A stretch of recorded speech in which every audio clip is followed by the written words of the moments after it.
আরজি কর কাণ্ডে দোষী সাব্যস্ত সঞ্জয় রায়কে আজীবন কারাদণ্ড দেওয়া হয়েছে।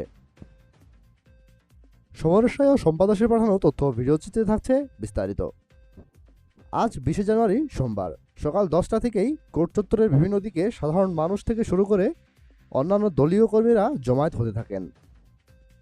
সকাল 11:30 নাগাদ পুলিশ পাহারায় সঞ্জয় রায়কে কোর্টে আনা হয় এবং অভয়ার মা বাবাও কোর্টে হাজির হন এবং কোর্ট চত্বরের চতুর্দিকে স্লোগান দিতে থাকেন সঞ্জয় রায়ের যেন ফাঁসি হয়। এদিকে প্রধান বিচারপতি সমস্ত রকম বিচার বিবেচনা করে এই সাজা ঘোষণা করেছেন।